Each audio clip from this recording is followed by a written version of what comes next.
Hi, everybody. Hi, guys. I'm Ryan Harmon, and I am very honored to be part of this amazing event. Imagine, being 20 when you got to work with all these amazing people, and to see them again after 35 years is just incredible. And I'm here with one of my friends and longtime colleagues, Valerie Johnson-Redrow. And Valerie is a media producer, and we've gotten the opportunity to work together on projects outside of Disney as well. But today we're going to focus on where we first met, which was 37 years ago on the Disney-MGM Studios. So, Valerie, why don't you tell us what your role was at Imagineering and how you came to be on this project? So my path to Imagineering is pretty unusual. I went to college to be a veterinarian, and I couldn't handle death, so I ended up getting a degree in exotic animal training and management. So with that, I was doing a lot of television work and writing for theme parks like Six Flags parks and the Bronx Zoo. So I got the bug of production, and I wanted to have more control over working with animals, so I ended up getting a job in production, went to Europe, and then came home to LA because somebody was hiring me to help produce a show called Doctors Wild, all about animals. I came home in 1987, and on that plane ride, I remember Michael Eisner and Jeffrey Katzenberg were somehow on that flight, or someone was telling me the story that they were building a park in Paris. So I came home, did the show, it didn't get picked up, and I thought, I'm gonna get back to Disney so I can go back to Paris. And so I got a job at the studio with Marty Katz, and Ted Kay was my boss there, who was also instrumental in some of the planning for the Disney-MGM Studios.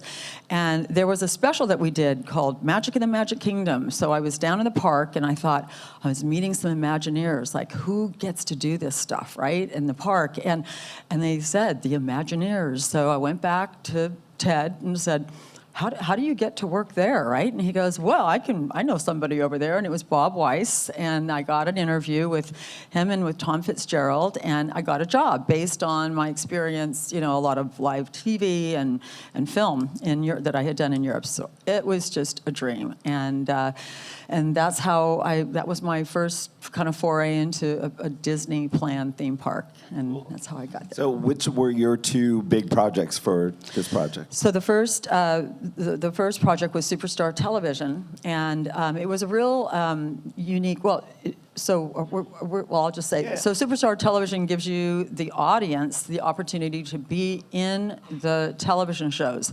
throughout, and we did a chronological kind of day in the life of television through the decades. So the challenge was how to put a certain length of show in with a lot of stage management involved, getting people to get up in front of the camera and do their piece and composite it into the overall display. And are we going to show a little thing, just trying to give you a flavor? Yeah, does everybody know what Superstar Television was? Okay. It was great. It was as if you turned on the TV and you were watching a day of TV shows, and people were selected before they came in, taken backstage, made up, put costumes on, and then they interacted with clips that you shot. And using a blue screen or green screen at that time, it made it look like everybody was part of the show. And so I think we have a clip or some greatest moments from Superstar Well, this TV. is the opening. This should be the opening title sequence, just to show you some of the graphics. So what's kind of ironic is that I look back at this and go, "Oh my gosh, that was cutting edge." But let's take a look. Thanks, Leon.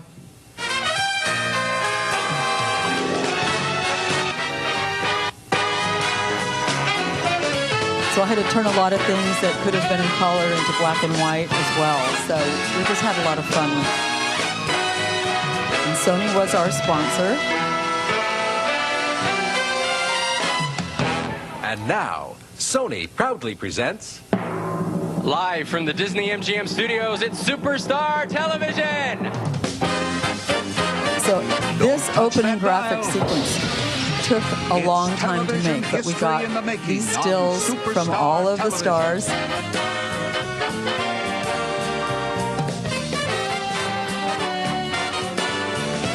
Betty White from Golden Girls, Walter Cronkite, The Three Stooges, Ted Danson from Cheers, Superstar Howard Cosell, Television, David featuring Letterman. your favorite stars, your favorite shows, and you, the talented members of our studio audience. So funny story about that. Okay, ladies and gentlemen, let's set our clocks back to 7:59 tell a.m., it. July 18th, 1955. As Superstar Television begins its broadcast day.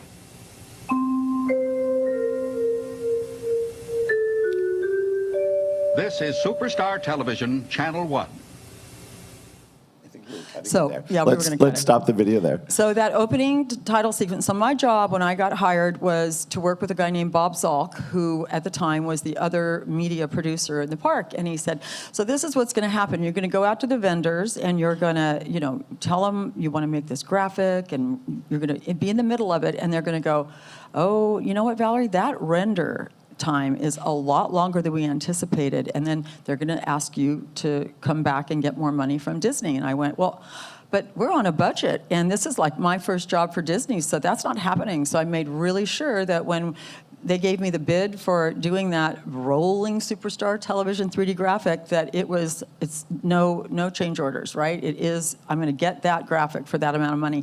And sure enough, in the middle of it, they did. They came back and said, nope, we need some more money. That's a really tough graphic to make. And I went, not happening, and I never had to go to Steve Miller, who was also a project manager, and ask him for more money for that. So, but anyway, that was just kind of the story of building some of the sequences. So what we did is we had to create what's called a laser disc, because there was no kind of start and stop, pause, play method that existed that would help us like make a seamless show.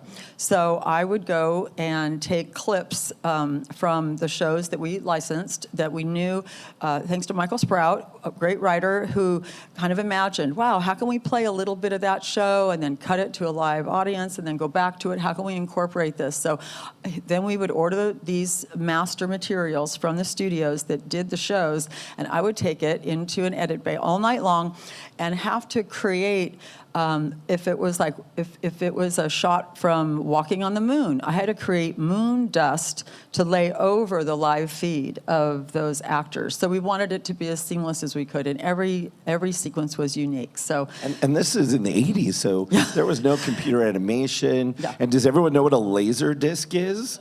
It's like a record album Yeah. that played video. and I had to find a guy that could edit a laser disc, because that was a search in itself. So But what format did the footage come from the studio in? usually in Like a some beta? kind of a beta tape. Yeah. Beta, Yeah, they 1 used to have inch, these big, 1 thick inch. tapes Yeah. in these big machines. We wanted the bigger the better, because the quality would be better. And Yeah. then in some instances, we went out and shot pieces. But so I think the first one we're going to play is Lucy. I Love Lucy. So Yeah. in I Love Lucy, obviously, we just got the black and white footage from the studio, and then we had to build, and that Paul could talk about that later, but we actually had to build a conveyor belt that matched the height of the split screen that you're about It's to the see. famous candy making scene. So they replicated the set. They brought guests out from the audience. They put them in costume. You did it in black and white to match, and here's what it looked like. Monday night at 9, it's I Love Lucy. What are you doing up here? I thought you were downstairs. So that's our boxing chocolate. live guest, composited in, and we had to make sure that line was I perfect. kept pinching them to see what kind they were. Oh, I didn't do so well either. All right, girls. Now, this is your last chance. If one piece of candy gets past you and into the packing room unwrapped, you're fired. You understand? Yes, sir. Yes, ma'am. Let her roll!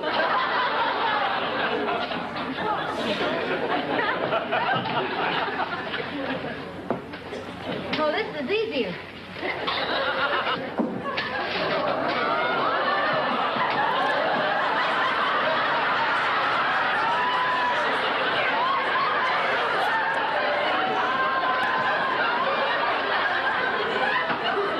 Listen,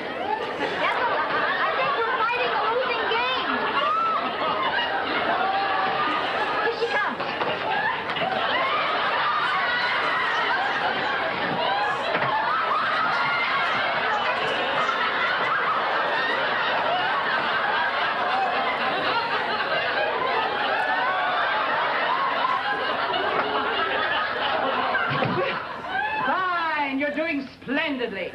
Speed it up a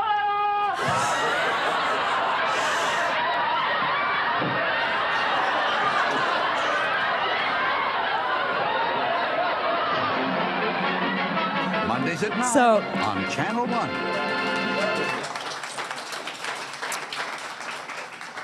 Now, of all the scenes, it was like, who wouldn't want to be able to go home with that footage? And that's the only sad thing about it. Whoever was on set couldn't take home a souvenir of that day. And nobody had cameras, you know, in their pocket in the day. So they just had to hear about how funny they were.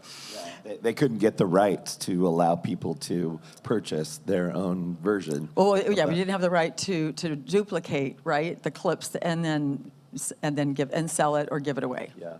The next one we're going to see is a clip from Cheers. How did you do this one, Valerie? So Cheers was a problem in itself because when they shot the show, they didn't lock any camera down. So the camera was constantly moving, and we really didn't discover that until I got in the edit bay to do this, because we cut out little holes for other, you know, for the live actors to come in and work. So we had to try to stabilize the image, and then we also tried to do a little bit of a match with the camera movement. So let's see this All right, one. let's play Cheers.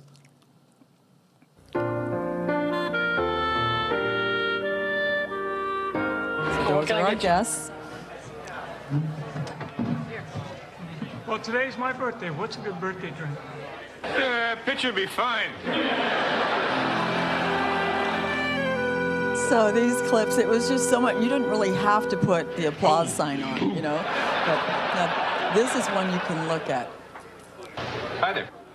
Hi. You new in the neighborhood? Yeah, I'm new to Boston. How do you like it so far? I like it fine. How do you like it? Much better now. Mind if I sit here for a while? I'm just waiting for my heat to get turned on. How hot do you want it to get? I wish you could bottle that, child. Is that right? Yeah, then I could put a cork in it. Hey, man. He ain't so he blew and he's not a god. So you can see how his image kind of moves around, but He was to me, eh? Dear. My world doesn't make sense anymore. So anyway, we all discovered things, you know, after we would get this master media that we had to put together, and there was always a challenge. What's next on our list? So next we're going to go to your favorite, Valerie, Howard Cosell. So this was... Wait, does anyone even know who he was? Sports reporter. Okay.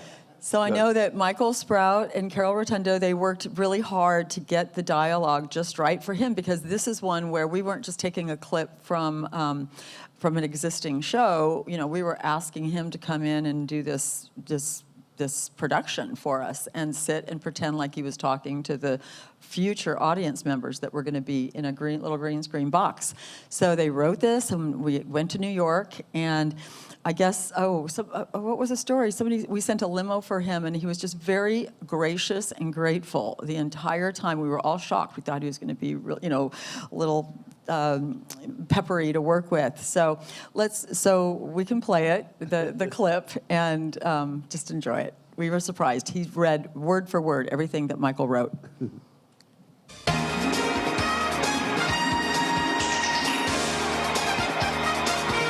How to do that graphic too. And now, Howard Cosell Sports Break.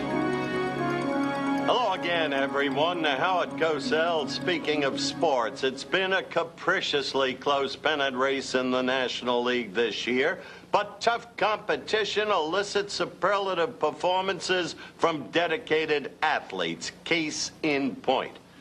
The place, the Big Shea Stadium, the score, tied after 9.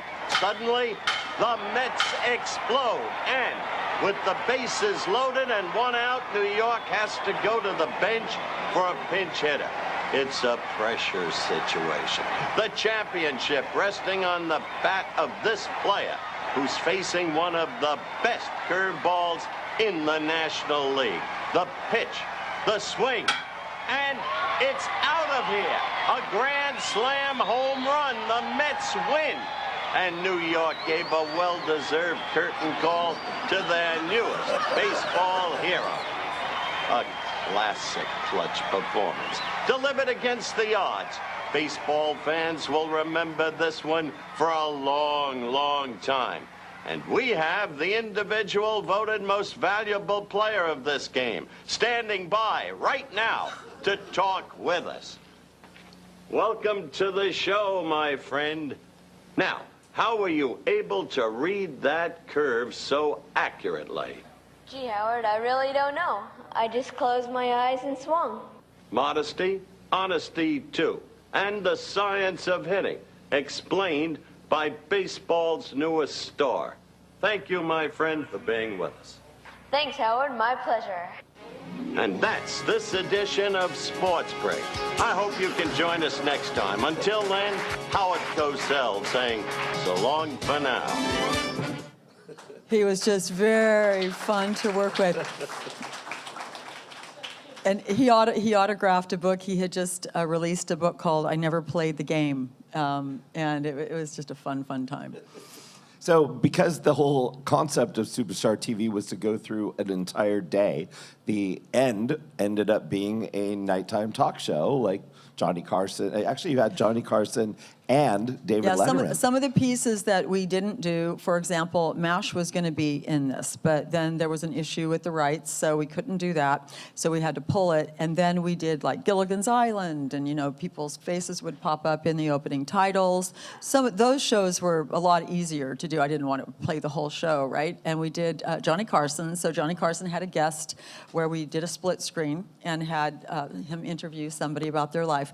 And then we all knew we had to end the show with David Letterman with his famous antics. So I think that he recorded something for us. We were in New York, but I wasn't there when he did this, but he just did it on the side, but the crew did a great job, so we can play that one.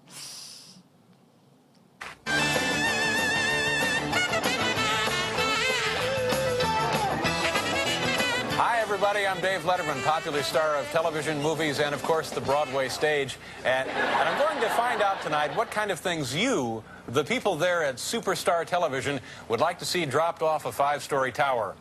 Why? Well, simply and honestly because I care about you. All right, now, the sooner we get started, the sooner you can all be back in your hotel rooms. Hey, Dave, why don't you do anything educational? For those of you who are thinking that we're just wasting a lot of time and money here, let's do a little something educational for you, recreating the experiment that Galileo performed so many, many years ago. This time we'll be using a 6-pack of regular beer and a 6-pack of light beer, and we'll see which of the two fall more quickly.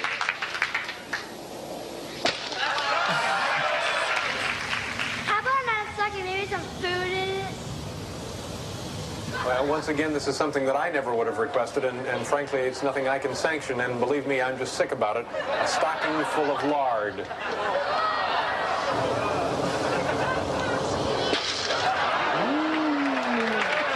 Dave, can you do anything with a turkey?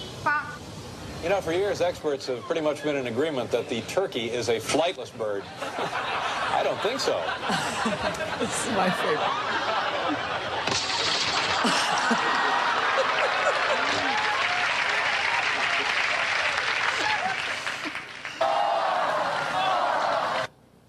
Okay, folks, this is what we've all been waiting for. No, this is like, you will never believe that this is fireworks out of watermelons.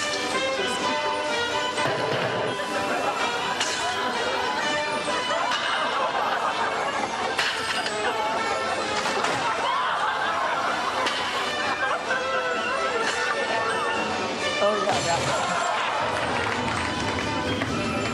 So this is what I thought, this is just the perfect ending. It really looks like fireworks, like low-budget fireworks.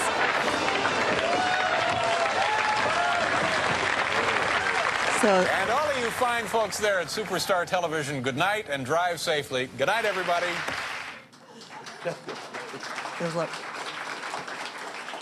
So So why did Superstar Television ultimately shut down in 10 years, I think? Well, I know that getting the rights to all of the clips, whether it was to this or the Great Movie Ride, was a big deal. And I think at the time it was probably a 10-year, because I remember in my mind, all theme parks work, you have to make something that's going to last for 10 years. So I really put a lot of time into, like, every little blemish that I would find on the media, we would try to fix it, right? Because it had to stand the test of time. So I think I heard after 9 years, they closed it. But one of the issues was that you really couldn't, you couldn't renegotiate a lot of these things. So I think that was really one of the reasons. Yeah. So before we get to your next project, we wanted to celebrate one of the other producers and directors of some of the media in the park, a gentleman named Jerry Reese, who many of you may know. He directed Disney's The Brave Little Toaster. He's also a friend, and he couldn't make it today. But we wanted to celebrate him with a couple of his films. And one of them is one of my favorites, the Walter Cronkite and Robin Williams film that took you through the animation pavilion. So we have a 36-second clip of that to share.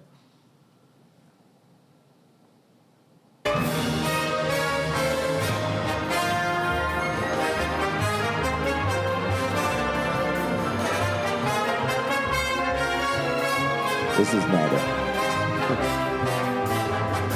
This is one of his. Sorry. This is the opening where he gets to meet Robin. So that's the actual. See, I didn't have any of these clips. I found these things online because we didn't have an archive of this to use.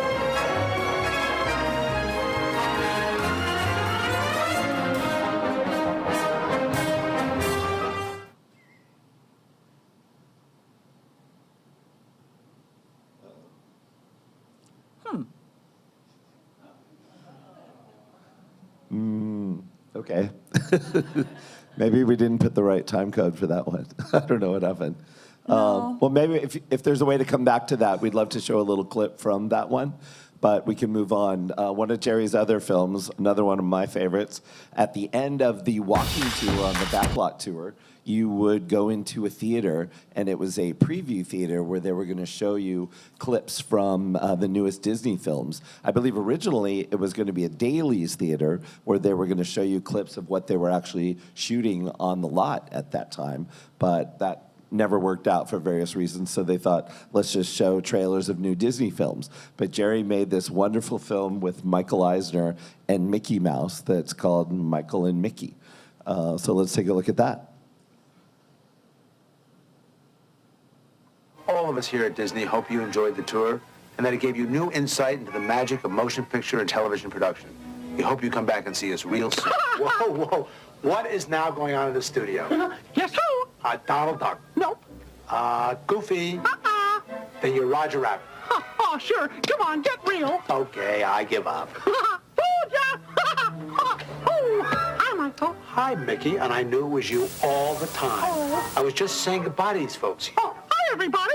Oh, sorry, Michael, but we have a screening to go to, remember? That's right. Look what time it is. Yeah, I know. We're going to be late if we don't hurry. Mickey and I are going to a screening. Why don't you folks come along? Hey, good idea. We're looking at a couple of previews of coming attractions. Come on. Oh, easy, big fella. Hey, Michael, wait for me. After you. Thanks, Mick. Hi, Michael. Hi there. Hi, Mickey. Oh, hi. Just a second, Mickey. Let me grab these guys. Okay. Excuse me, we're screening some coming attractions if you'd like to join us. And that was actually all shot at the Disney office, the main studio office. Screening.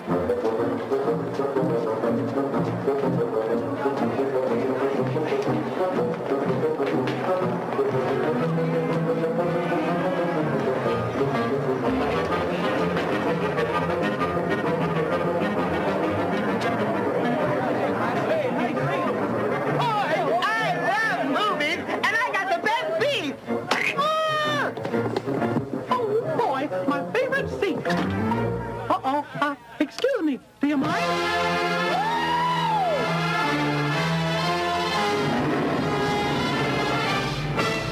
Excuse me, will you sit down, please? You're blocking our view. Sorry, Mr. Eisner. Excuse me. It'll never happen again. Roll it. So it was always... Well, Mickey and I and the whole Disney family You want to always thank got, you for like, joining a us. bigger We budget. hope you enjoy the rest of your visit here at Walt Disney World. Now, gang, it's time to get back to work. You know, they're on vacation. We're not. So everybody up, up, up, up. Wave goodbye.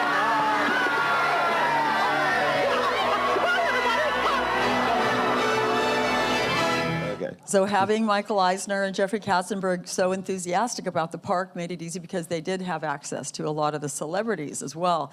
And I know Bob Weiss touched on it earlier. One other piece that we did was called Mickey's Audition. And this was to play as well for auditioning for the Disney Channel. And so we did it kind of in concert with the Disney Channel with the use of the hands. They used to use like just Mickey's hands would be his point of view.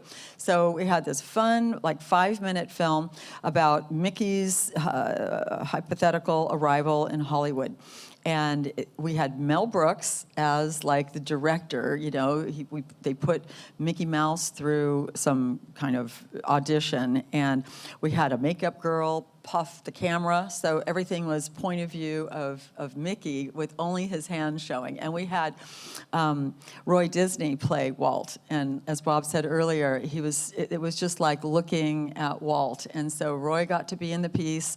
We had Jonathan Winter on set. I mean, we were in stitches. It was such a fun shoot to do. So you got to work with another amazing guy, Chuck Workman, who back then when you watched the Oscars, there was always a Chuck Workman montage where he could just beautifully edit scenes from hundreds of movies and make it all make sense. You know, all the kisses, all the gunshots, all the whatever.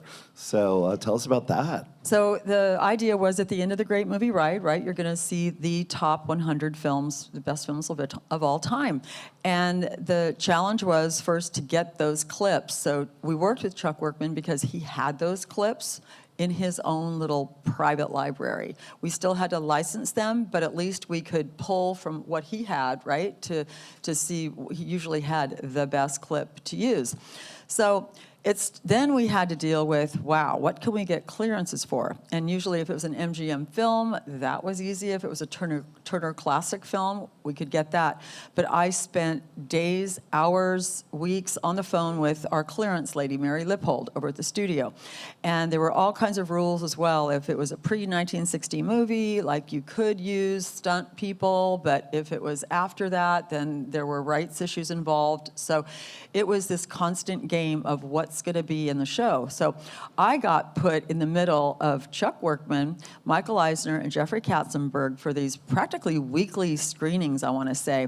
And it was rough because they didn't always agree on what film clip should be in. And at one point, I remember Jeffrey said, well, what's that? What's that even in there for? And I got to say, it was when you were at Paramount, Jeffrey. That was Officer and a Gentleman. And I was like, oh, I'm going to lose my job. But I had to, you know, just call it like it was. And at the end of the project, I got a bunch of flowers, roses. And Chuck Workman said, the roses are from my assistant. The thorns are from me. Because it was like, but it was all fun. And then they had to swap it out as time went by, you know, to include new films that were made. But that was super fun. So let's take a look at the finale film from the Great Movie Ride.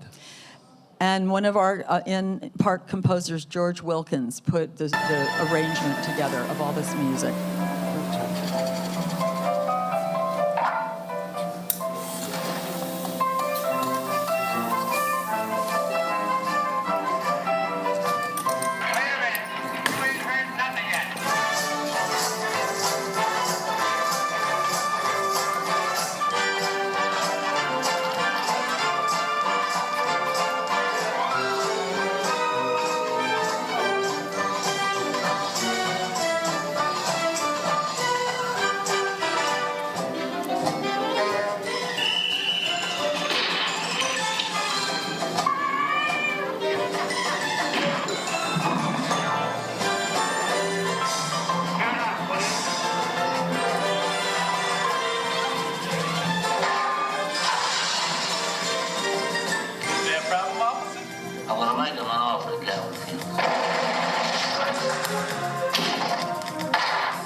anymore.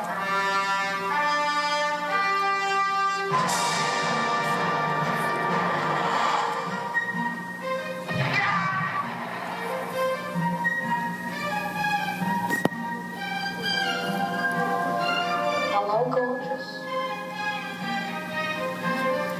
We had a full orchestra on a set to score this. It was so much fun to watch this up on a big screen with all of the musicians.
And then at the end of it,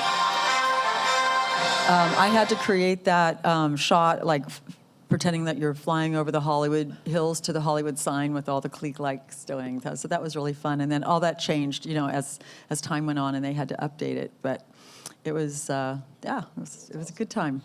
Awesome. So I think we are able to show now the clip of the Walter Cronkite and Robin Williams video that Jerry directed. So let's look at that really quick.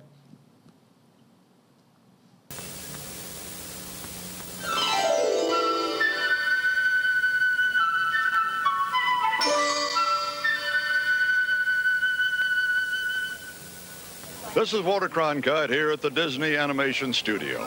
Today we'll have a unique look at how their films are created.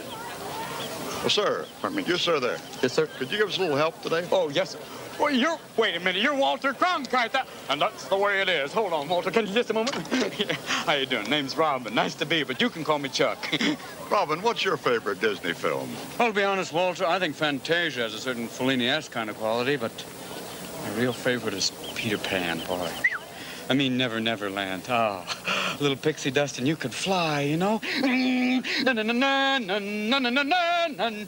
Robin, today you can visit Neverland. Oh, Walter, don't pull my leg. In order to demonstrate the animation process, we're going to turn you into an animated character. Does this mean I'm only going to have 3 fingers? Tinkerbell.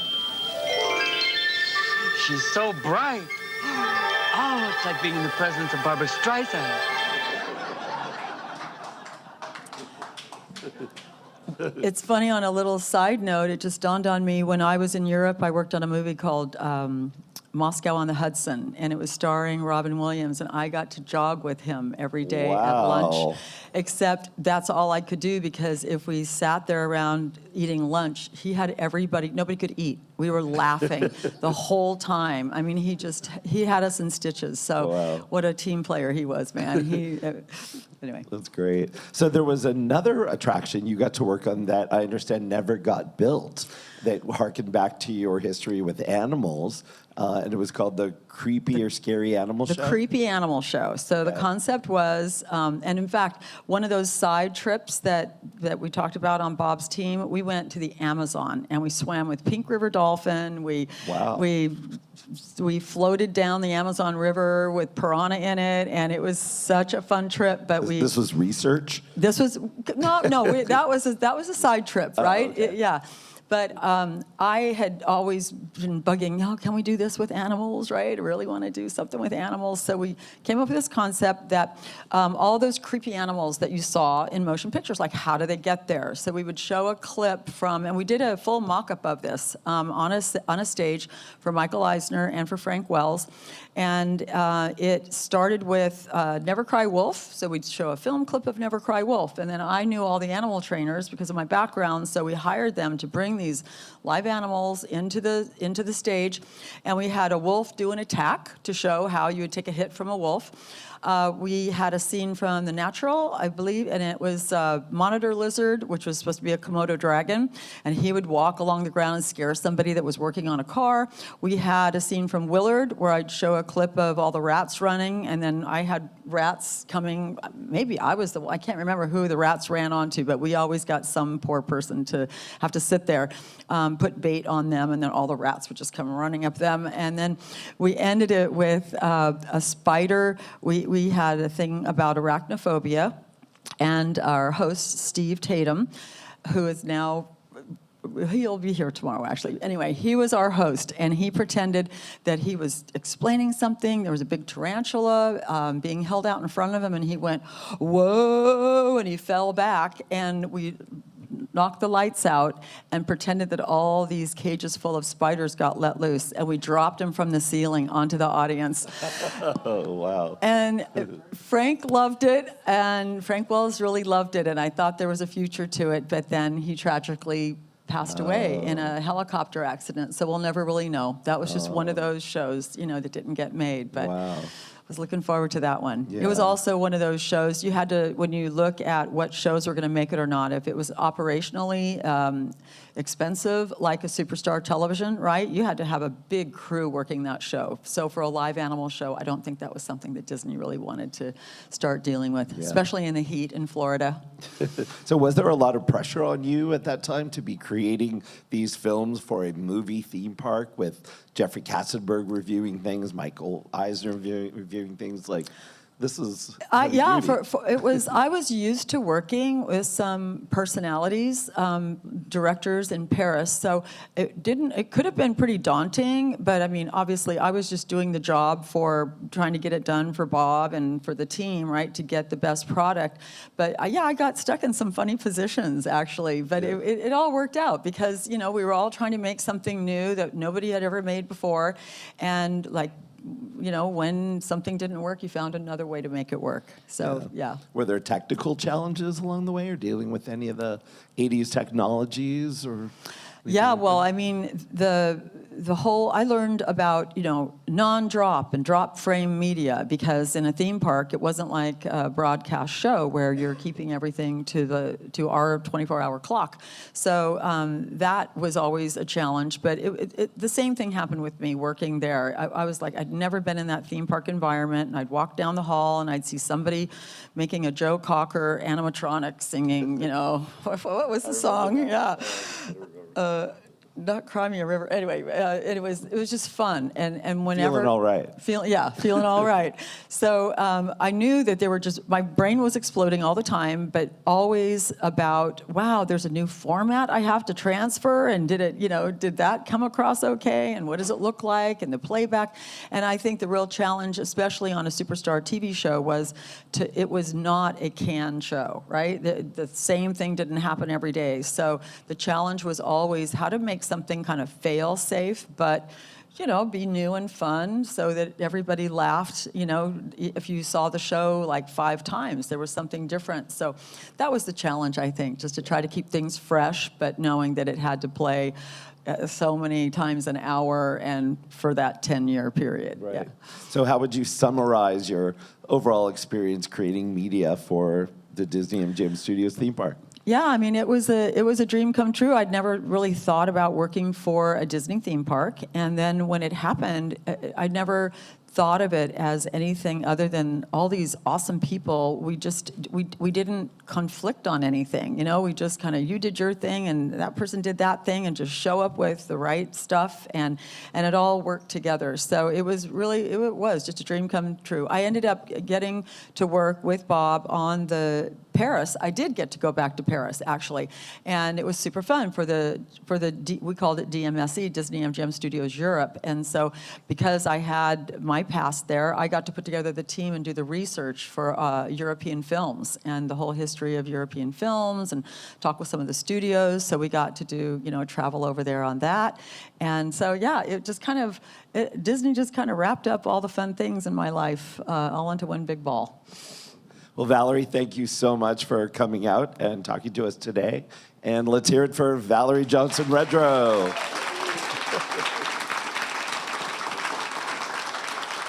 Thank you, guys.